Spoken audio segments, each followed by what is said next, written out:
If you want a demon back but are struggling to do pull-ups, then you've come to the right place. Because to develop a great physique and train like an anime character, pull-ups are probably the greatest exercise in the world that will help you achieve both of those things. Whether that's regular pull-ups, or weighted pull-ups, or any pull-up variation. But not this one, we don't talk about this one. And if you want to be able to do multiple, or even just one pull-up, you gotta know how to do it correctly. Now, I've spent over 6 years trying to perfect my own pull-up form, and now I'm able to do 25 plus pull-ups. So in this video, I'm going to share with you everything that I've learned about pull-ups so that you can finally unlock the perfect pull-up. I'm going to show you the exact mistakes that you're making that are ruining your pull-ups. I'll show you the right technique that corrects these mistakes, and I'll show you the step-by-step progress plan to unlocking your first perfect pull-up. So in no time, you're going to develop an amazing back and your lats are going to be able to block out the sun. So why should anybody learn how to do a perfect pull-up? Well, you shouldn't. If you don't want to be able to do the best calisthenics back exercise of all time. Well, for one, it unlocks the elusive V-taper. The V-taper is a classic aesthetic that all anime characters have. It's mainly formed by developing your lats, and the pull-up is the king of lat exercises, far superior to lat pull-downs. And if you're a calisthenics enthusiast like I am, you're going to need pull-ups in your arsenal to unlock that aesthetic physique. But it doesn't just work your lats, it works your entire back. Your teres major, lower traps, rhomboids, all of those little tiny intricate muscles in your back, it's gonna work those. Rotator cuff, everything. Your entire back will be crazy. Wow. And of course, it's going to work your arms, your biceps, your rear delts, and even your forearms. So it's an exercise that works multiple muscle groups at the same time. Brings tears to my tiny eyes, man. But the best part about being able to do a pull-up is the fact that you're able to do a pull-up. Pulling your entire body weight with just the strength of your muscles alone, no momentum, no assistance, it's just you, your muscles, and the power of God and anime on your side. Yeah. But you're not going to be able to become a pull-up master if you don't fix these mistakes first. Let's talk about the most devastating mistake first, because if you do this, then you have no chance of achieving a pull-up, and that's having a weak grip. It's like if someone from JJK had zero cursed energy. Without cursed energy, which is the foundation of jujutsu, the sorcerer becomes useless because their entire power system is gone. No techniques, no strength, they're basically dead. Of course, with some exceptions. And just as cursed energy is the foundation of sorcery, grip strength is the foundation of the perfect pull-up. The only thing that's connecting you to that pull-up bar is your hands. So you better make sure that your grip is strong, because your pull-up can only be as strong as your grip is. And once that grip is gone, say goodbye to your pull-ups. Make sure you're not just grabbing with your fingers. You want to wrap your hand around the bar as much as possible and get a really nice deep grip. The trick I like to use is placing the bar in the middle of my palm and then squeezing the bar as hard as I can. It should feel like your hands are biting the bar. Now, once your grip is solid, you're going to want to worry about what your shoulder blades are doing, otherwise known as your scapula. If grip is your cursed energy, then the scapula is your technique. That doesn't make any sense. I thought it was cooking, but I burnt it.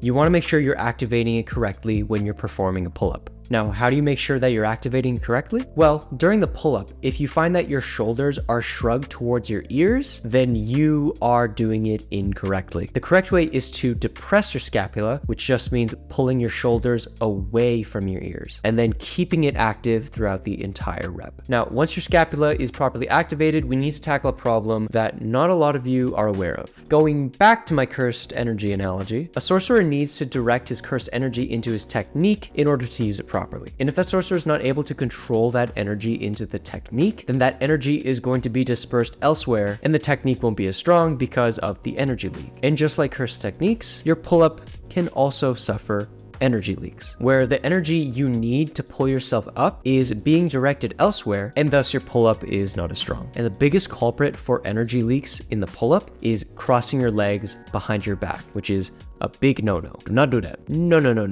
This causes your core and your legs, basically your entire lower body, to be completely disengaged, and it just wastes energy that could be used for your pull-up. It's kind of like if you were doing pull-ups with like a dangling ball and chain below you. To fix this, make sure your legs are either below you or slightly in front of you in order to keep your abs completely engaged and rigid. And you also want to try to squeeze your knees together, so now everything moves as one unit and you have no more energy leaks. The next two mistakes are a big sign that you're weak and are probably my least favorite mistakes on this list. The first one is the biggest sin in calisthenics, and that's using momentum or kipping. If you kip during your pull-ups, we cannot be friends anymore. You're not making yourself any stronger by kipping, and you're robbing yourself of actual gains. Similarly, if you're not using full range of motion during your reps, you are also killing your gains greatly. You're either not going all the way down to get that stretch on your lats, or you're not strong enough to pull yourself up to the bar, or you need to gooseneck your way to get your chin above the bar. Like, I see people do this all the time in the gym. It's like, why even bother showing up and to do a pull-up when you're bastardizing the entire technique? Like, you're not working your back, you're not doing anything really like great. It's just you're just doing this, you're kicking, you're using momentum, you're not using full range of motion, you're basically doing nothing. It's just kind of like showing off for no reason. It doesn't make any sense.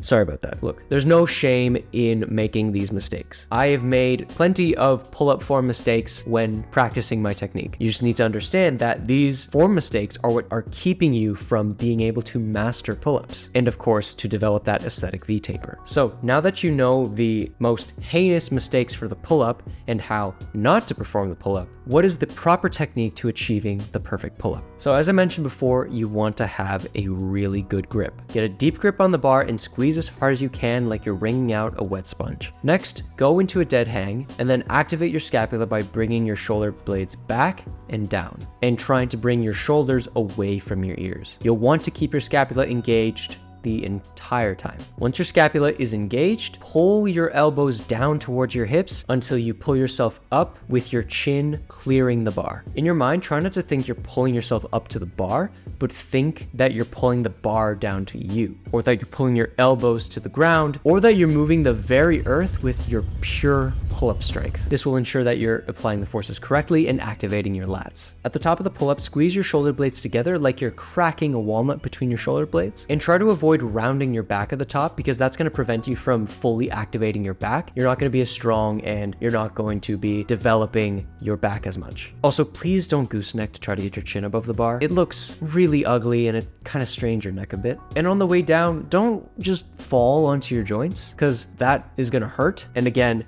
you're robbing yourself of gains and it looks ugly. Control the negative and slowly go back into the lockout position while keeping your scapula engaged the whole time. And then once you've reached the lockout position, you have done the perfect pull-up. Now, of course, all of this is easier said than done. So if you're not able to do a single pull-up yet, here are some progressions that you should do in order to achieve your first pull-up. And starting from complete beginner, you'll want to learn how to dead hang. A good pull-up lies in the grip. So practicing holding your entire body weight up is a great foundation to build. After that, you want to practice your active hang, which is just the dead hang, but keeping your scapula active, which is going to help you with that mind-muscle connection and teach you how to properly move your shoulder blades. To really dial in on that mind-muscle connection, you want to also do scapular shrugs. And by strengthening this movement, you're setting yourself up for greatness for the next exercises, such as the inverted row, which has a very similar technique to the pull-up. These are great for building concentric strength for the pull-up because they work very similar muscles and they're a lot easier. And these are great to do regardless of what progression you're on so that you can continuously strengthen your back muscles. And while these are awesome, we'll want an exercise that mimics the pull-up motion a little more. So throwing in some jackknife pull-ups is going to help do that. With your feet resting on a surface, it makes it a lot easier to perform the pull-up motion while still strengthening your lats. And once you get strong enough with these, you're going to want to start working on pull-up negatives. Generally, we're a lot stronger when our muscles are lengthening rather than contracting. So practicing just the negative part of the pull-up is going to strengthen those pull-up muscles even if you can't do one yet. And once you're comfortable with doing multiple negatives in a row, then you want to try to throw in some pull-up holds. You jump up to the bar and hold basically the top part of the pull-up, lower yourself down and hold the middle part of the pull-up, or that 90-degree part, making sure to keep your scapula fully engaged the entire time, and then lower yourself down to that active hang, keeping that scapula engaged, and then finally release. If you're holding each phase for about 2 to 3 seconds, you're going to be strengthening all phases of the pull-up, the top, the middle, the lower part, all at the same time. And if you do all of those exercises and with enough diligence, you will be a pull-up master in no time. But once you get really good at pull-ups, you'll still want to incorporate harder progressions in order to